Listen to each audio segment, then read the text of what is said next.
Hello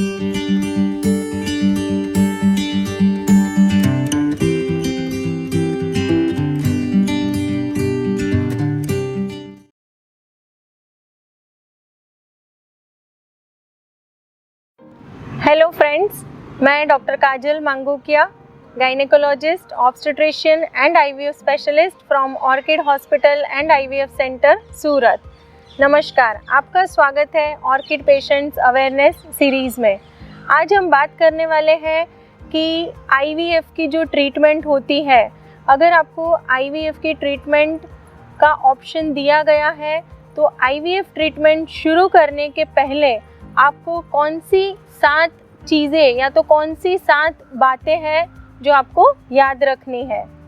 जब भी कोई कपल को आईवीएफ की ट्रीटमेंट का ऑप्शन दिया जाता है तभी उनके माइंड में बहुत सारे क्वेश्चंस रहते हैं, काफ़ी सारे मिथ्स भी रहते हैं जो बाहर लोगों से उन्होंने सुने हुए रहते हैं।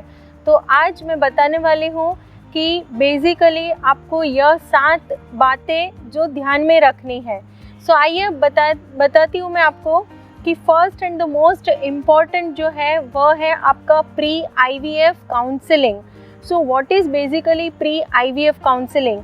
जैसे प्री कंसेप्शन काउंसलिंग होता है, प्री मैरिज काउंसलिंग होता है, और वैसे ही आपका pre IVF counselling is very very important. So pre IVF counselling जो है उसमें आपको यह जानना ज़रूरी है कि what is basically a fertility, what is infertility, आपको प्रेगनेंसी क्यों नहीं रुक रहा है, आपके केस में व्हाट आर द इंडिकेशंस कि आपके केस में आईवीएफ की ज़रूरत क्यों है, यह आपको समझना बहुत ही ज़रूरी रहता है। सो आप जो भी डॉक्टर के पास अपना ट्रीटमेंट करवाते हैं, आप फ्रैंकली उनके साथ डिस्कस करें, आपके माइंड में कोई कन्फ्यूजन ना रखें। दूसरा मैं बताना चाहती हूँ कि सेकंड जो बात है जो आपको ध्यान में रखनी है वह यह है कि आपको कभी कभी आईवीएफ प्रोसीजर के लिए हॉस्पिटल आना है, आपका जो इंजेक्शंस है वो आपको टाइम पे लेना है। So basically what is a IVF procedure? So second बात जो आपको ध्यान में रखनी है वह है understanding the complete procedure of IVF. जैसे कि आईवीएफ की जो ट्रीटमेंट होती है जनरली आइदर पीरियड के सेकेंड डे से या तो पीरियड के अगले महीने के 21वें दिन से आपकी ट्रीटमेंट शुरू हो सकती है। तो आपको यह जानकारी लेना ज़रूरी है। जैसे अगर आप आउट ऑफ स्टेशन से आ रहे हो, जैसे कोई पेशेंट है जो बॉम्बे से सूरत आ रहा है, तो उसको जानना ज़रूरी है कि यहाँ पे सूरत में उसको या तो कोई भी जगह पे, कोई भी सेंटर पे आप ट्रीटमेंट करवाते हो तो आपका यहाँ पे हॉस्पिटल स्टे कितना होगा, जो भी सिटी में आप आईवीएफ ट्रीटमेंट ले रहे हो वो सिटी में आपको कितना टाइम स्टे करना ज़रूरी है। दूसरा है कि आपका यह जो प्रोसीजर है वो 1 महीने का है, 1.5 महीने का है, कितने विजिट्स आपको आने की ज़रूरत है, आपका जो हार्मोन्स वगैरह के इंजेक्शंस शुरू किए जाते हैं उसके जो टाइमिंग्स है वो फिक्स रखने बहुत ही ज़रूरी रहते हैं। सो अगर आपको पहले से ही यह सब अंडरस्टैंडिंग है तो आपके लिए आईवीएफ की प्रोसेस बहुत ही स्मूथ गोइंग हो जाती है। तीसरी बात जो मैं आपको बताना चाहती हूँ वह यह है कि ऑप्शंस टू आईवीएफ। कभी कभी क्या होता है कि काफ़ी सारे कपल्स ऐसे होते हैं कि वो मानसिक रूप से आईवीएफ का जो ट्रीटमेंट उनको ऑफ़र किया गया है उसको एक्सेप्ट नहीं कर सकते हैं। उनको लगता है कि अगर नेचुरल वे से ही प्रेगनेंसी रुकता है तो वह बेस्ट है, और काफ़ी सारे लोगों के दिमाग में यह मिथ रहता है कि आईवीएफ की जो ट्रीटमेंट है उसमें बाहर से एग और स्पर्म लिया जाता है। तो फ्रेंड्स, मैं यहाँ पे आपको यह चीज़ बहुत ही क्लियर करना चाहती हूँ कि हमेशा आईवीएफ की ट्रीटमेंट में ऐसा नहीं होता है। अगर जो फीमेल पार्टनर है उसके एग्स अच्छे बन रहे हैं, क्वालिटी अच्छा है, तो उसके ही एग्स लिए जाते हैं, हस्बैंड के काउंट्स वगैरह भी अच्छा है तो उनके ही स्पर्म लिए जाते हैं। अगर आपको डोनर एग्स या तो डोनर स्पर्म की ज़रूरत है तो आपको यह चीज़ फ्रैंकली बताई जाती है, आपकी कंसेंट ली जाती है और उसके बाद ही यह ट्रीटमेंट किया जाता है। सो अगर आपके दिमाग में ऐसा कुछ है कि आईवीएफ का जो ट्रीटमेंट होता है उसमें बाहर से ही या तो वो दूसरे का ही बच्चा होता है, तो प्लीज़ आप यहाँ पे एक थॉट प्रोसेस दें कि ऐसा नहीं होता है। अगर कोई कपल है जैसे कि हस्बैंड के काउंट 0 है, नील है, एजोस्पर्मिया है, ठीक है, उसका बायोप्सी कर रहे हैं, उसमें भी अगर स्पर्म नहीं मिल रहे हैं तो आपको हमेशा आपके जो भी आईवीएफ स्पेशलिस्ट है वो ऑप्शन देते हैं। अगर आप वो ट्रीटमेंट में जाना चाहते हो तभी ही आपकी ट्रीटमेंट आगे बढ़ती है। तो आपके दिमाग से यह जो चीज़ है वो क्लियर रखना, और there should not be any confusion regarding the treatment. और बहुत ही इम्पॉर्टेंट बात है कि सक्सेस रेट, क्योंकि जनरली लोगों को क्या लगता है कि जब भी वो एक आईवीएफ साइकिल शुरू करते हैं तो उनके दिमाग में ऐसा हो जाता है कि अभी हमने डॉक्टर के पास आईवीएफ ट्रीटमेंट शुरू करवाई है तो हमको 100% यह साइकिल में रिजल्ट मिल जाएगा।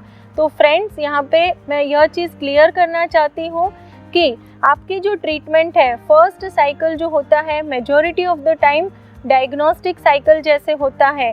फॉर एग्जांपल कि स्त्री बीज है या तो oocyte है, उसकी क्वालिटी कैसी है, अगर वो क्वालिटी कॉम्प्रोमाइज्ड है, और हो सकता है कि अगर आपके एम्ब्रियोज अच्छे क्वालिटी के डेवलप नहीं हो रहे हैं तो आपको सेकेंड या थर्ड साइकिल तक जाने की ज़रूरत पड़ सकती है। सो आपको यह चीज़ समझना बहुत ही ज़रूरी है कि ऑप्शंस टू आईवीएफ, उसका मतलब है कि आपके लिए only IVF is the option, या तो आप आईयूआई वगैरह ट्रीटमेंट भी ले सकते हैं, और अगर कोई भी ट्रीटमेंट आप ले रहे हो तो उसके सक्सेस रेट कितने हैं वह जानना बहुत ही ज़रूरी है। वैसे अगर देखा जाए तो वर्ल्ड ओवर आईवीएफ ट्रीटमेंट जो है उसके success rate almost 45, maximum is 45 to 50%, लेकिन हर एक सेंटर के यह जो सक्सेस रेट होते हैं वो डिफ़र कर सकते हैं। अभी फोर्थ पॉइंट जो मुझे यहाँ पे हाईलाइट करना है या तो आपको बताना है वह यह है कि choose your doctor and centre properly. आपको यह चीज़ का भी नॉलेज होना चाहिए कि आप जो कंसल्टेंट डॉक्टर को दिखा रहे हो वो आईवीएफ स्पेशलिस्ट है, प्रॉपर उनके पास थॉरो नॉलेज है, और जो सेंटर में आप यह ट्रीटमेंट ले रहे हो वहाँ पे ट्रांसपेरेंसी इज़ मेंटेन। यह जो चीज़ है वो बहुत ही इम्पॉर्टेंट है। प्लस आपके माइनर जो डाउट्स आते हैं वह भी आप डॉक्टर के साथ शेयर कर सकते हैं और डिस्कस कर सकते हैं। So it is always better कि आप जब भी आईवीएफ की प्रोसीजर शुरू करते हो उसके पहले आपका एक काउंसलिंग सेशन हो। ड्यूरिंग आईवीएफ ट्रीटमेंट आपको क्या क्या प्रिकॉशंस रखने हैं वह हम नेक्स्ट वीडियो में बताएंगे, और आफ्टर आईवीएफ ट्रीटमेंट आपके लिए क्या क्या इम्पोर्टेंट बातें हैं जो आपको ध्यान में रखनी है, या तो क्या क्या परहेज़ आपको रखना है आफ्टर द आईवीएफ ट्रीटमेंट, वह अपने नेक्स्ट सीरीज़ में हम बात करेंगे। पांचवा पॉइंट जो मैं यहाँ पे बताना चाहती हूँ वह यह है कि प्रिपेयर, आपका जो माइंड सेट है उसको आप पहले तो प्रिपेयर करो, क्योंकि साइकोलॉजिकली अगर आप कंफर्टेबल हो, आपका माइंड सेट पॉजिटिव एटीट्यूड है आपका, तब भी जाके आपको सक्सेस मिलने के चांसेस बढ़ जाते हैं।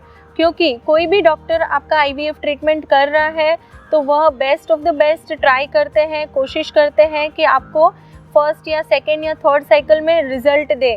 लेकिन अगर आप कंटिन्यूअस नेगेटिव थॉट्स लेके बैठते हो कि भाई मेरा रिजल्ट नेगेटिव आया तो ऐसी सोच आपको नहीं रखनी है। तो पहले आपका ब्रेन वॉश होना बहुत ही ज़रूरी है, क्योंकि यहाँ पे मैं बताना चाहती हूँ कि we should always be prepared for the worst और always hope for the best. क्योंकि अगर हम अपनी सोच पॉजिटिव रखते हैं तो आपकी जो बॉडी है उसमें काफ़ी सारे ऐसे हार्मोन्स रिलीज़ होते हैं और जिसकी अपने को पॉजिटिव इम्पैक्ट और पॉजिटिव रिजल्ट देने के लिए सहायता मिल सकती है। सिक्स्थ पॉइंट जो मैं बताना चाहती हूँ वह यह है कि जैसे मैंने अगले पॉइंट में बताया कि आपका positivity, positive energy, positive vibes वगैरह बहुत ही इम्पॉर्टेंट है, और आपको जो माइंड सेट करना है कि मिनिमम 2 to 3 साइकिल्स का मेंटल प्रिपरेशन आपको रखना ही है। क्योंकि काफ़ी बार ऐसा होता है कि पेशेंट एक साइकिल आईवीएफ करवाता है, उसको लगता है कि अभी तो 100% फर्स्ट साइकिल में रिज़ल्ट मिलने ही वाला है, और कभी ऐसा होता है कि अगर उनका रिज़ल्ट नेगेटिव आता है तो ऐसे पेशेंट डिप्रेशन में चले जाते हैं।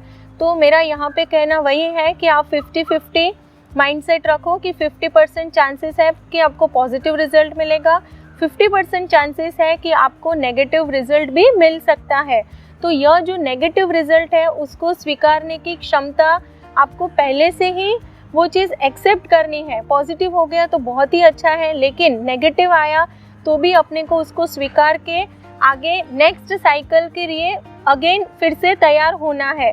या ऐसी बात है कि जैसे हम यहाँ से सोचते हैं कि फॉर एग्जांपल सूरत से मुंबई जाना है, ट्रेन में बैठते हैं, ठीक है, फॉर एग्जांपल कि वहाँ पे कोई हर्डल्स आ रहे हैं, कुछ ट्रैफिक है या ट्रेन ख़राब हो जाती है, तो क्या हम वापस सूरत आ जाते हैं? हम सोचते हैं कि नहीं, अगर हमने ठाना है कि हमको बॉम्बे पहुँचना है तो कैसे भी करके, चाहे लेट भी होता है तो हम अपनी डेस्टिनी तक पहुँच ही जाते हैं।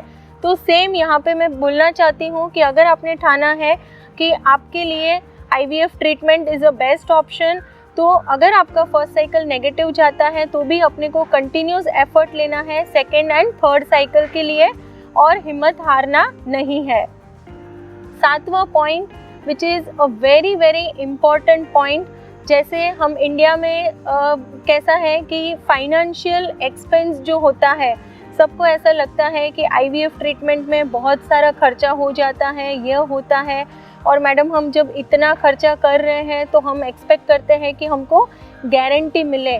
तो फ्रेंड्स, यहाँ पे मैं आपको ख़ास बताना चाहती हूँ कि आप कोई भी डॉक्टर से ऐसा क्वेश्चन नहीं करें कि हमको गारंटी चाहिए, क्योंकि हम लोग भी डॉक्टर्स हैं, हम लोग भी इंसान हैं, हम भगवान नहीं है कि हम आपको गारंटी दे सके कि आपको फर्स्ट साइकिल में ही कंसीव हो जाएगा।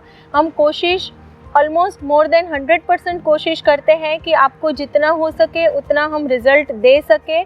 हम लोग वह चीज़ भी समझ रहे हैं कि फाइनेंशियल कॉस्ट जो है, फाइनेंशियल एक्सपेंस जो है, वह आपके लिए बहुत ही मायने रखता है, क्योंकि अपने इंडिया में ऐसा कोई मेडिक्लेम पॉलिसी या इंश्योरेंस पॉलिसी नहीं है जो IVF ट्रीटमेंट को कवर करता है।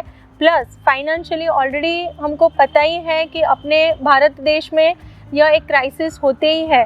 लेकिन मैं यहाँ पे बताना चाहती हूँ कि आप जब भी IVF ट्रीटमेंट के लिए आगे बढ़ते हो तो पहले आपका जो एक्सपेंस है वो समझ ले कि आपको कितना एक्सपेंस होने वाला है, और उसका आप बैकअप प्लान बना के रखें। क्योंकि ऐसा नहीं हो कि जैसे आपकी IVF ट्रीटमेंट शुरू हो जाती है और फिर हाफ वे आपको पता चलता है कि हमारे पास इतना बैकअप नहीं है।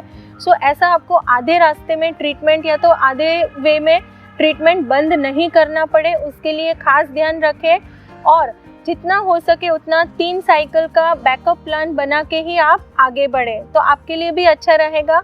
प्लस आपके जो ट्रीटिंग डॉक्टर्स हैं उनके लिए भी आपको रिज़ल्ट देना आसान हो जाएगा। अंत में मैं यह मैसेज देना चाहती हूँ कि अगर आपको IVF ट्रीटमेंट का ऑप्शन दिया गया है तो फ्रेंड्स घबराएं नहीं। IVF ट्रीटमेंट कोई पेनफुल प्रोसीजर नहीं है, क्योंकि काफ़ी बार ऐसा होता है कि जो फीमेल पार्टनर है, जैसे ही उनको IVF का ऑप्शन दिया जाता है आँख में से आंसू निकलने लगते हैं, रोना शुरू कर देते हैं। तो आज के अब आधुनिक युग में ऐसे इंजेक्शन्स आ गए हैं कि जो ज़रा भी पेनफुल नहीं होते हैं। सो आपको घबराने की ज़रूरत नहीं है। अगर आपको यह ट्रीटमेंट ऑफ़र किया गया है या तो यह ऑप्शन दिया गया है, तो जैसे मैंने वीडियो में बताया, यह 7 पॉइंट्स जो है वो ध्यान में रख के आप अपना ट्रीटमेंट शुरू कर सकते हैं। Thank you friends for watching this video. और अगर आपको IVF रिलेटेड या तो any women's health related problems में कोई भी क्वेरीज़ है तो आप कमेंट बॉक्स में ज़रूर से लिख सकते हैं। हम जल्द ही कोशिश करेंगे कि आपके यह क्वेश्चन के आंसर दे सके। Thank you.